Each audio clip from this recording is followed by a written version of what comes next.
Kamu pernah nggak ngelewatin suatu tempat, kelihatannya sih biasa aja dari luar gitu, megah dari luar, terus rame, penuh cahaya.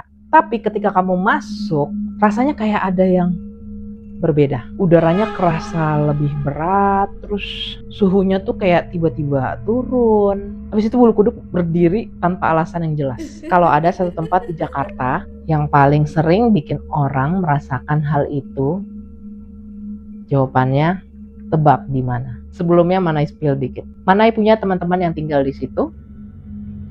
Jadi Manai tahu bagaimana rasanya, bagaimana view-nya, bagaimana lift-nya, lorongnya, Manai tahu. Iya, Kalibata City. Kalau dari rumah Manai paling cuma 20 menit kalau nggak macet. Hari ini kita nggak akan bahas cerita seremnya doang, yang biasa beredar dari mulut ke mulut. Kita akan masuk lebih dalam. Seperti biasa, telusuri sejarahnya, tanahnya yang udah berusia ratusan tahun. Manai juga akan menceritakan kisah-kisah orang-orang yang tinggal di sana. Kita bongkar satu persatu kisah nyata yang sempat menggetarkan Indonesia sampai menjawab satu pertanyaan besar ini. Apakah tempat ini benar-benar menyimpan kekuatan gaib atau hanya tempat yang menyimpan luka masa lalu yang belum selesai? Kita akan dengar suara kelereng yang bergulir di langit-langit saat semua orang tidur. Kita akan rasakan bau tanah basah dan bau melati yang muncul tiba-tiba di lorong yang kosong. Kita akan telusuri kasus pembunuhan, mutilasi, sampai insiden yang bikin kita bertanya-tanya, apakah ini sekedar kebetulan atau ada tangan yang tak terlihat lagi bekerja. Siapkan diri kamu karena selama beberapa menit ke depan kita akan bongkar sisi Kalibata City yang sudah jarang dibicarakan. Selamat menyimak. Manai mau ngajak kamu semua mundur ke 150 tahun yang lalu. Sebelum ada jalan raya, sebelum ada gedung-gedung bertingkat, sebelum nama Kalibata City dikenal siapapun. Dulu tempat ini bukanlah tanah yang kering dan padat. Seperti biasa ya, Jakarta. Ini adalah rawa luas yang lembab, dikelilingi aliran sungai yang airnya keruh dan berputar pelan. Nama Kalibata sendiri berasal dari kali dan batu. Konon dulu banyak batu-batu besar yang tersembunyi di dalam air dan lumpur. Jadi orang nyebutnya kayak gitu. Menurut kepercayaan orang tua zaman dulu yang seperti Manai bahas sebelumnya, tanah berawa itu punya sifat unik. Jadi tanah ini menyerap air, menyerap energi dan dianggap sebagai tempat yang terbuka. Batasnya antara dunia manusia dan alam gaib. Di sini kabut sering turun di sore hari dan suara dari kejauhan terdengar samar seolah datang dari tempat yang gak kelihatan. Tapi ada satu cerita yang lebih penting lagi nih, dan ini dapat ceritanya juga yang sudah beredar ya di mana-mana. Lokasi ini dulunya adalah pemakaman umum warga pribumi yang sudah ada sejak abad ke-19. Dulu ini adalah tempat peristirahatan terakhir bagi warga sekitar.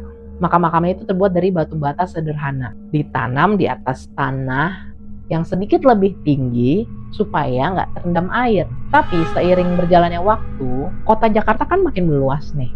Penduduknya pindah, jalan-jalan dibangun, dan makam lama ini perlahan ditinggalkan. Semak-semak belukar nih pada tumbuh lebat, nutupin semuanya. Sampai akhirnya tertimbun lumpur dan tanah selama puluhan tahun. Banyak orang bahkan lupa bahwa di bawah kaki mereka ada tempat pemakaman.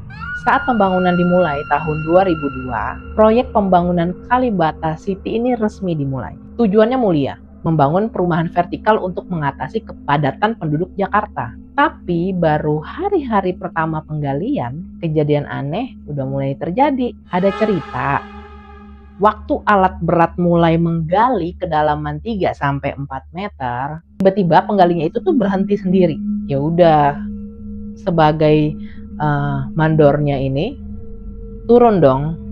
Dia turun mau ngeliat kenapa nih kok tiba-tiba berhenti, nggak nggali lagi. Diketemuin lah itu tulang-tulang nih, tulang belulang. Ada sisa peti mati yang udah lapuk dimakan usia. Bahkan ada perhiasan-perhiasan kecil. Dan benda-benda yang dikubur itu ada yang masih utuh. Ada ceritanya yaitu. Kalau faktanya, ya kayaknya hanya Tuhan yang tahu. Dan orang-orang yang mengalaminya saat itu. Nah, masalahnya nih, proyek ini punya target waktu yang sangat ketat. Kontraktor harus selesai tepat jadwalnya supaya nggak rugi miliaran rupiah. Akhirnya keputusan diambil. Bukan mindahin kuburan ini secara resmi, diambillah jalan pintas. Tulang-tulang belulang itu dikumpulin, dimasukin ke dalam karung bekas, lalu dikubur kembali di bagian yang paling dalam, lebih dalam lagi lah, tanpa ada pencatatan. Pokoknya ya yang penting cepat selesai. Tapi sekali lagi itu cerita yang beredar ya. Sejak hari itu rasanya tempat ini berubah. Katanya pekerja ada yang ngeluh, udaranya kok makin berat, terus bau tanah basah nih kok nyengat, terus selalu ada gitu baunya. Dan setiap malam ada suara-suara aneh dari arah galian. Alat beratnya sering rusak tanpa sebab, besi yang baru dipasang bisa patah mendadak, dan katanya ada 5 orang pekerja yang meninggal secara tragis selama pembangunan. Ada yang jatuh, ada yang tertimbun, ada yang ditemukan gak bernyawa sendirian di dalam lubang. Ya mungkin ya itu mah kalau dipikir secara logis ya kecelakaan saat kerja ya. Kecelakaan yang tiba-tiba mungkin kepleset atau gimana kan nggak tahu ya. Banyak nih orang yang bilang tanah ini merasa terganggu, tempat peristirahatannya soalnya dihancurin, diubah tanpa izin, mungkin nggak ada doa-doa atau gimana, dan ditinggalin gitu aja tanpa rasa hormat. Itulah awal dari segala sesuatunya terjadi. Sekitar tahun 2008 hingga 2010, penghuni mulai pindah secara besar-besaran. Mungkin termasuk teman Manai juga ya, tinggal di situ. Ribuan orang datang. Mereka punya harapan kan mau punya tempat tinggal yang layak. Tapi gak lama kemudian, satu persatu cerita mulai muncul. Awalnya cuma bisik-bisik tetangga, lalu nyebar dari mulut ke mulut, terus ke WhatsApp, di internet. Semuanya akhirnya jadi pembicaraan nasional. Manai sudah simpulkan sebelum Manai akan ceritakan cerita yang tim Manai kumpulkan. Ini adalah fenomena-fenomena yang paling sering didengar dari ratusan kesaksian yang ada. Suara kelereng, ini yang paling banyak disepakati, baik penghuni lama maupun yang baru. Hampir semua orang yang pernah tinggal di sini pasti pernah dengar. Jam 2 atau 3 pagi, pas lagi lelap-lelapnya tidur, tiba-tiba terdengar suara klotok, klotok, klotok. Suaranya persis seperti kelereng yang digulingkan pelan di atas lantai beton atau langit-langit. Kadang terdengar bergulir dari satu ujung ke ujung yang lain. Kadang mantul beberapa kali, terus berhenti seketika. Beberapa menit kemudian, bisa terdengar lagi nih di tempat yang lain. Banyak yang awalnya ngira itu dari lantai atas suaranya. Tapi pas ditanya nih, penghuni lantai atas bilang, mereka juga dengar. Malah ngira itu dari lantai bawah. Yah, ada yang meriksa loteng, meriksa saluran air, bahkan manggil tukang bangunan. Hasilnya apa? Nggak ada celah, nggak ada tikus, nggak ada benda apapun yang bisa menimbulkan suara itu. Kata sesepuh di sana, itu tanda kalau penghuni lama lagi jalan-jalan, lagi meriksa tempat yang dianggap itu miliknya. Yang kedua, aroma dan bayangan yang gak jelas. Selain suara, yang paling sering dirasakan adalah bau dan perubahan udara. Saat berjalan di lorong yang agak sepi atau tangga darurat, tiba-tiba kamu bisa mencium bau yang sangat khas. Ada yang seperti tanah basah dan lumpur rawa, ada yang seperti bau dupa tua yang udah lama dibakar, ada pula yang sangat kuat, bau melati segar yang menyengat hidung. Tapi pas Manai ke sana, memang itu lorongnya baunya gimana ya, lembab sih, memang lembab gitu. Ini keadaannya siang loh, dan itu lorongnya juga siang aja tuh kondisinya kayak gimana ya, asing aja rasanya, asing, bener-bener asing. Dan pokoknya nggak bisa di ini deh. Kalau kalian mau rasain ya coba aja datang. Walaupun itu keisi loh, unit-unitnya tuh keisi orang-orang, tapi rasanya kayak aneh, nggak enak. Nih anehnya nih, ketika kamu berhenti dan cari sumbernya, bau itu hilang, gone. Bersamaan sama bau itu sering terlihat bayangan samar, melintas gitu ya, melintas. Begitu kamu noleh, udah nggak ada apa-apa. Untung Manai nggak ditunjukin. Ada cerita begini, suatu malam aku pulang kerja, nyampe jam 1 pagi. Jalan sendirian di lorong lantai 7. Tiba-tiba tercium bau lumpur yang sangat kental. Dan udara tuh jadi kayak makin dingin sampai aku menggigil. Di ujung lorong ada sosok wanita yang berdiri diam gitu aja. Rambutnya panjang nutupin wajah, gaunnya basah netesin air. Aku kaget dong. Akhirnya berhenti kan, auto berhenti tuh. Panik-panik dikit. Apa banyak ya? Tapi pas aku ngedipin mata gitu sebentar, sosoknya udah gak ada, lenyap. Ada juga yang ngeliat anak kecil berpakaiannya itu udah lama gitu, udah usang, lari-lari gitu, ketawa-ketawa pelan, tapi begitu dikejar menghilang di balik dinding. Terus gangguan di dalam kamar sendiri, bahkan di dalam unit yang terkunci rapat pun rasa aman aja tuh nggak ada, hilang. Banyak yang cerita lampu berkedip-kedip tanpa alasan. Apa emang lampunya udah mau mati kali? Pintu lemari kebuka sendiri, jendela yang udah dikunci rapat tiba-tiba kebuka sedikit. Nah mungkin dia kurang engah kali pas nutup jendelanya. Terus suara bisikan pelan, suara tangisan, atau ada yang manggil nama gitu dari balik tembok atau langit-langit. Yang paling ngeri pas lagi mau tidur, banyak yang mengalami ketindihan, sadar tapi tubuhnya nggak bisa digerakin, seolah ada beban berat yang menekan dada dan perut. Tapi ini bisa jadi dia juga kecapean, itu bisa juga. Ada yang melihat sosok berdiri di samping tempat tidur. Oh kalau ini mana ya? Bukan pernah lagi, udah hampir sering ngalamin. Atau merasakan tangan dingin gitu, megang kaki sama bahu. Serem banget. Gak heran banyak penghuni baru yang hanya bertahan 1-3 bulan aja. Jadi dia nyewa di situ dan dia ngalamin hal-hal yang tadi udah Manai sebutin. Karena mereka kayak ngerasa tuh tenaganya terkuras, jadi gelisah, dan tidurnya nggak nyenyak. Pas mereka udah pindah nih ke tempat lain, udah nggak di apartemen itu, semuanya pulih kembali gitu seperti sedia kala. Oke teman Manai, tim Manai sudah mengumpulkan cerita-cerita yang terjadi di Kalibata City. Cuma memang di sini Manai akan menyamarkan nama-namanya, ya, dan nama towernya juga Manai akan samarkan. Walaupun Manai sebut inisialnya, tapi itu bukan tower yang sebenarnya. Oke, jadi ini adalah cerita dari Mas Dika yang tinggal di lantai 5 Menara C selama 4 tahun. Dia cerita gini, aku pulang kerja seringnya tuh lewat dari jam 12 malam. Lorongnya kan panjang, lampunya memang agak redup di beberapa titik. Tapi ini benar, emang lorong di sana.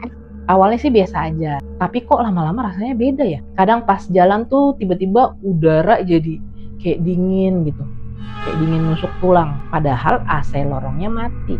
Bener ini, AC lorongnya emang beneran mati. Pernah satu malam, aku jalan dari ujung lorong menuju pintu unitku. Rasanya kok jalannya kayak lama banget, padahal biasanya cuma butuh waktu 15 langkah aja udah nyampe. Rasanya tuh kayak jaraknya lama-lama kok makin jauh, makin panjang. Dan itu juga aku langsung merinding, langsung baca doa dalam hati. Baru abis selesai baca, tiba-tiba rasanya udah normal lagi. Dan aku langsung sampai di depan pintu unitku. Pas aku lihat jam di handphone nih, ternyata cuma butuh waktu 1 menit, tapi rasanya kayak udah jalan 10 menit. Padahal dia pindah dimensi tuh. Banyak yang ngalamin katanya, lorongnya sama, tapi di jam-jam tertentu berubah dimensi. Ya kan? Apa kata Manai? Seolah-olah masuk ke ruang yang bukan ruang biasa. Lorongnya bukan, ya entahlah itu lorong apa ya. Oke, ini ada cerita dari Ibu Dina yang tinggal sama anaknya, umurnya 7 tahun, di lantai 8 Tower D. Awalnya tuh aku gak curiga, setiap sore anakku sering bicara sendiri sambil nunjuk-nunjuk ke sudut ruangan. Katanya, "Mah, ada temen di situ, dia ngajak main bola."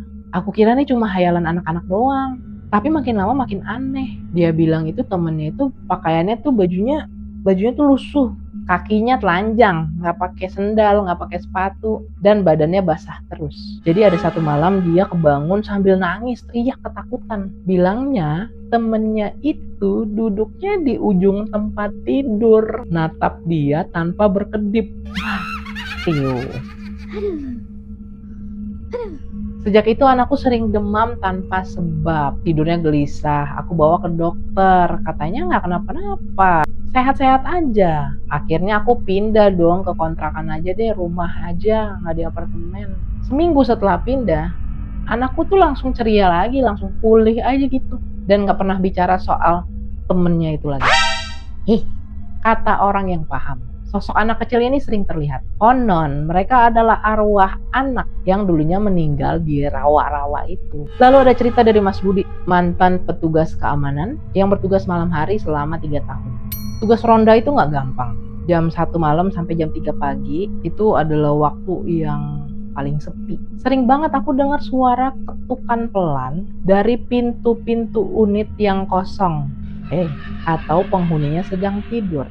Bunyinya tok, tok, tok, teratur gitu bunyinya. Tapi pas aku deketin itu langsung berhenti gitu aja. Ih, apa sih?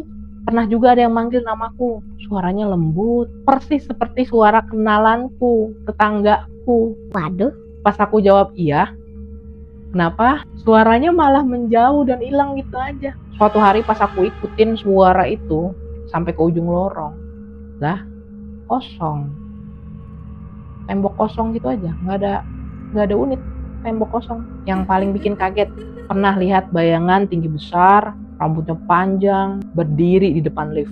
Pas aku nyalain senter, cahaya senter ini tembus nih ke tubuhnya dia dan perlahan Tuhan tuh menghilang, masuk ke dinding.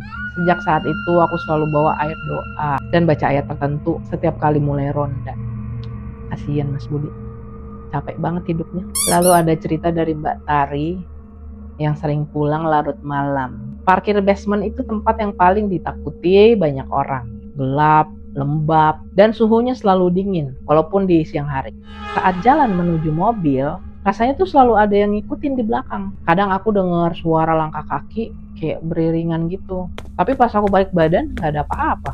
Pernah satu kali aku buka pintu mobil, tiba-tiba kecium bau lumpur, terus bau air rawa yang nyengat gitu. Pas ngecek kaca spion, masa ada sosok wanita, gaunnya putih, berdiri di belakang mobil. Jantung udah mau copot rasanya. Langsung kunci pintu dan nyalain mesin cepet-cepet. Pas aku udah keluar dari area parkir, bau itu hilang dan rasanya lega banget. Mbak Tari, serem amat. Banyak yang bilang, area ini adalah bagian paling dalam dari tanah bekas rawa. Jadi energinya paling kuat terasa.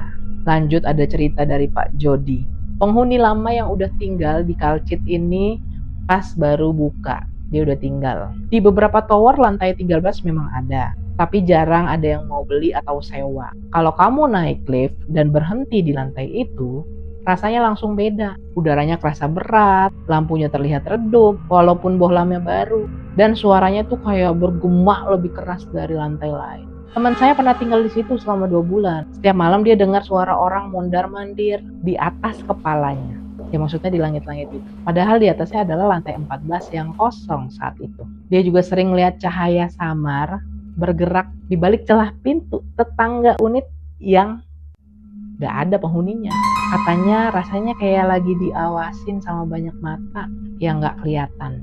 Akhirnya dia minta pindah unit ke lantai lain yang lebih tinggi. Terus ada cerita dari Mas Alif, security yang tugas malam selama 5 tahun di Tower E.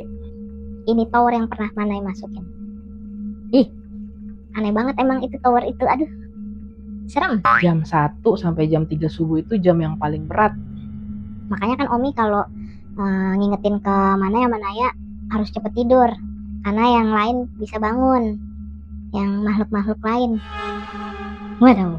Pernah malam hujan lebat. Aku lagi nunggu nih lift di lantai dasar, di lobi. Pintu kebuka. Di dalam tuh kelihatan ada sosok yang tinggi. Rambutnya panjang, nutupin wajah. Wah, sama juga nih ceritanya. Pakaiannya basah kuyup. Waduh, aku kira penghuni baru. Jadi aku bilang lah, selamat malam. Dia diem aja cuma nunduk. Aku masuk dong. Tapi pas udah satu kaki nih langkah, udara di dalam lift tuh kayak sedingin es. Dan bau lumpur rawa tuh nyengat banget. Langsung sport jantung, aku langsung mundur. Pas aku lihat lagi, pintu lift udah ketutup sendiri. Dan di dalam udah kosong. Besoknya aku cek rekaman CCTV. Hasilnya apa? Liftnya kosong. Nggak ada siapa-siapa di dalamnya. Sudahlah. Cerita selanjutnya dari Mbak Tina, penghuni lantai 9, Tower C selama 8 bulan. Ingat ya, ini inisial towernya Manai ganti ubah-ubah.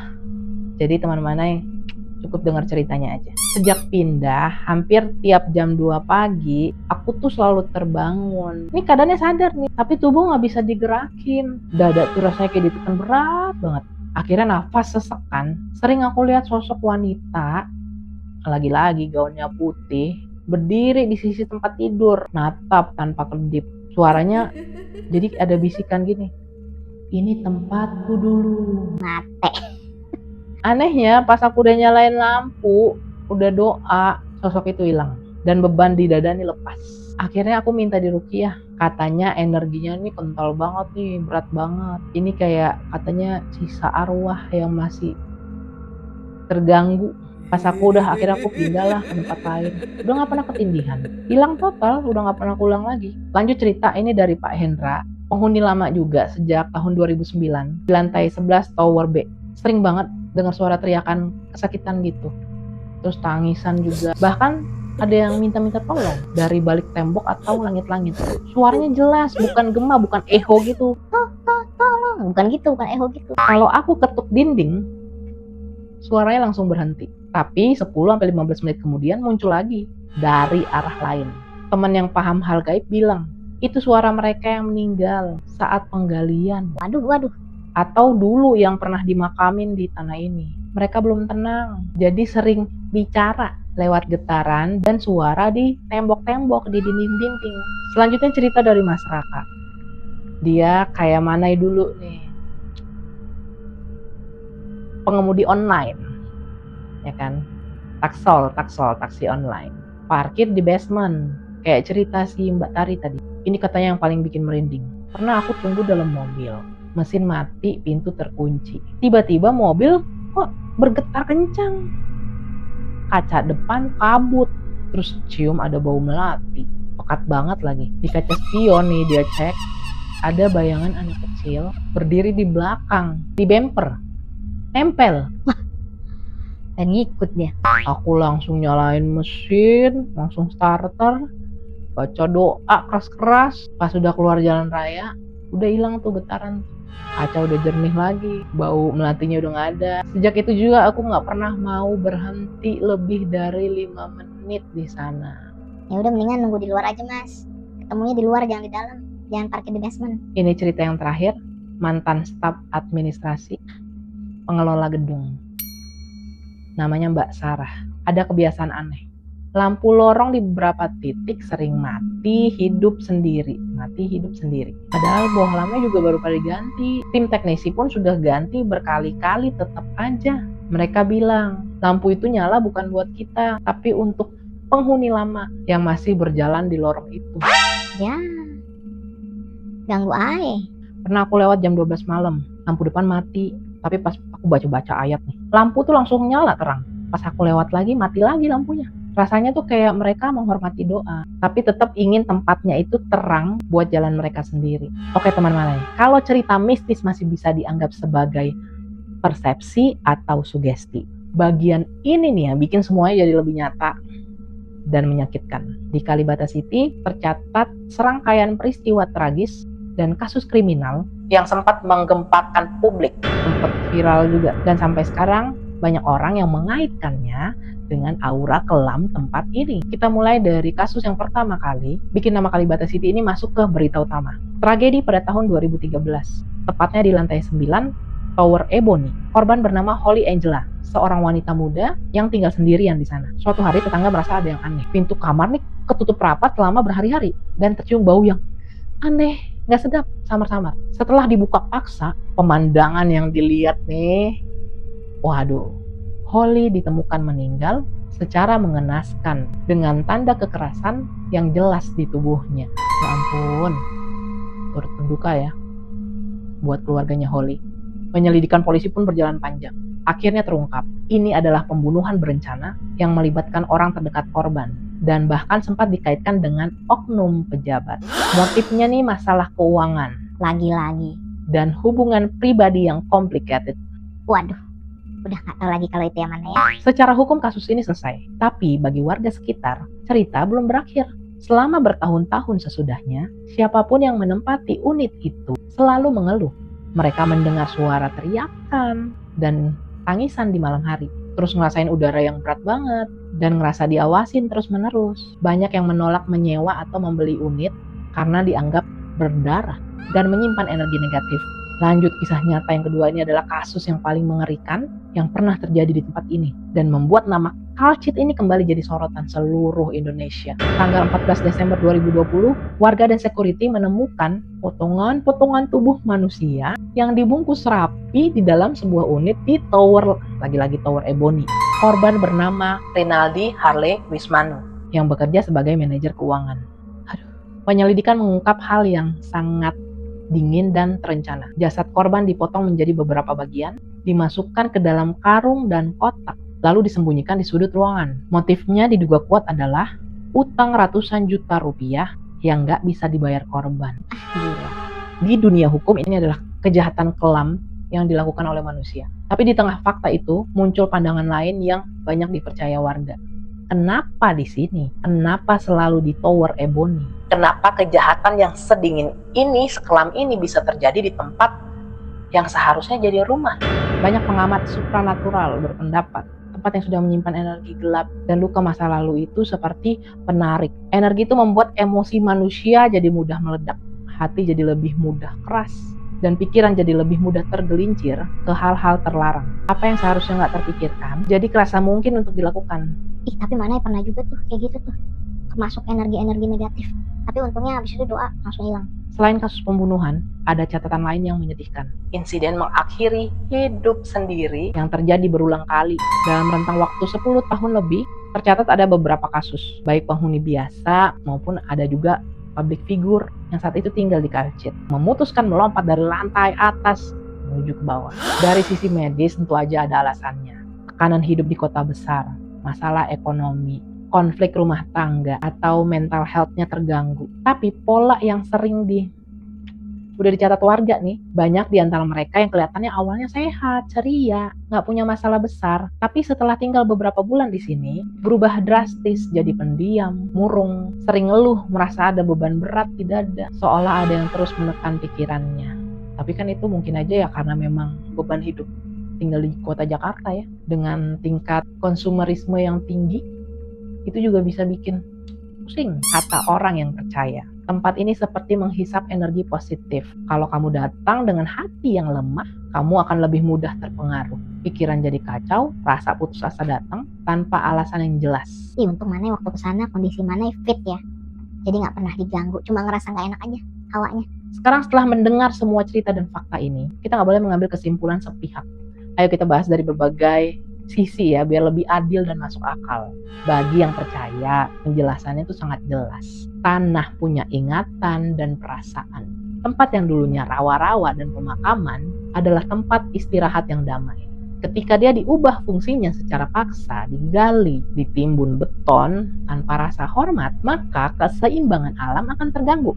Arwah yang merasa terganggu atau energi yang tertimbun akan menampakkan diri dalam berbagai bentuk, suara, bau, rasa dingin, atau penampakan. Dan energi negatif yang menumpuk itu mempengaruhi medan di sekitarnya. Jadi energi ini membuat emosi manusia jadi lebih labil, pikiran jadi lebih gelap, dan mudah tuh terjadi pertengkaran, salah paham, bahkan tindakan-tindakan yang melanggar hukum, seperti pembunuhan-pembunuhan yang terjadi. Di sisi lain, di ilmu pengetahuan juga punya jawaban yang masuk akal. Dari struktur bangunannya, tanah yang dulunya rawa ini tetap memiliki kadar air tinggi. Jadi selalu terasa lembab dan dingin, walaupun cuacanya panas. Angin yang berhembus di antara celah gedung tinggi akan menimbulkan suara gesekan yang bisa terdengar seperti suara ketukan, langkah kaki, atau kelereng bergulir. Bau lembab itu berasal dari dinding dan lantai yang nggak pernah benar-benar kering. Kalau dari psikologi manusia, begitu cerita mistis sudah beredar luas, otak kita secara nggak sadar akan mencocokkan apa yang dirasakan dengan cerita itu. Suara biasa jadi terasa aneh, rasa dingin wajar jadi terasa menakutkan. Ini disebut efek sugesti, kepadatan kota. Di satu kompleks ini ada puluhan ribu orang dari berbagai latar belakang. Tekanan hidup, masalah ekonomi, persaingan, dan kepadatan yang tinggi adalah pemicu utama bagi masalah kesehatan mental maupun tindakan kriminal. Ini bisa terjadi di mana aja, nggak hanya di Kalibata City. Ada satu hal yang terlihat jelas. Pengalaman hidup orang berbeda-beda. Ada yang udah tinggal lebih dari 10 tahun lebih, merasa aman-aman aja, tidurnya nyenyak, nggak pernah merasakan hal aneh sama sekali. Ada pula yang baru beberapa hari aja udah nggak tahan dan langsung pindah. Pihak pengelola juga selalu mengatakan bahwa bangunan ini aman secara teknis. Dan semua kasus yang terjadi adalah masalah individu yang bisa dijelaskan secara hukum. Tapi mereka juga menghormati kepercayaan dan pengalaman pribadi setiap penghuni. Jadi setelah kita udah telusuri semuanya, sejarah tanahnya, kesaksian yang sebenarnya banyak banget ya, ratusan lah jumlahnya. Kasus nyata yang benar-benar menggetarkan hati banget, sedih banget, serta penjelasan dari berbagai sisi. Apa kesimpulannya? Apakah Kalibata City benar-benar tempat yang dikutuk, dijaga oleh arwah yang marah dan penuh energi gelap, atau hanya tempat yang menyimpan sejarah kelam, lalu dibalut oleh imajinasi, sugesti, dan tekanan hidup di kota besar? Jawabannya, biarkan kamu sendiri yang menilainya. Karena ini bukan soal benar atau salah, tapi soal bagaimana kita memandang tempat dan masa lalu. Satu hal yang pasti, dan ini sering banget Manai simpulkan di konten-konten sebelumnya, tempat punya ingatan, menyimpan semua peristiwa yang pernah terjadi di atasnya, di dalamnya. Ada tawa, ada tangisan, ada damai, ada duka, kehidupan, maupun kematian. Dan kadang jejak itu tuh nggak hilang hanya karena udah ditimbun beton setebal apapun, tetap ada, menunggu untuk diceritakan kembali. Teman Manai, kalau kamu punya pengalaman sendiri, atau dengan cerita dari orang lain, atau kamu punya pendapat yang pengen dibagiin, tulis aja di kolom komentar. Yuk kita saling berbagi dengan bijak, tanpa menakut-nakuti dan tanpa menghakimi apa yang orang lain percayai. Terima kasih sudah menemani Manai selama beberapa menit ini menyelami sisi misteri dan kelamnya Kalibata City. Semoga cerita ini membuka wawasan kita juga dan mengingatkan satu hal. Kemanapun kita melangkah, hormatilah tempat yang kita pijak, karena setiap tanah punya kisahnya sendiri. Bagikan video ini ke teman-temanmu dan jangan lupa like serta subscribe Manai Berkisah supaya kamu tidak ketinggalan cerita-cerita misteri lainnya. Tetap waspada, tetap berpikir jernih, dan selamat beristirahat. Terima kasih sudah menonton. Manai pamit, undur diri.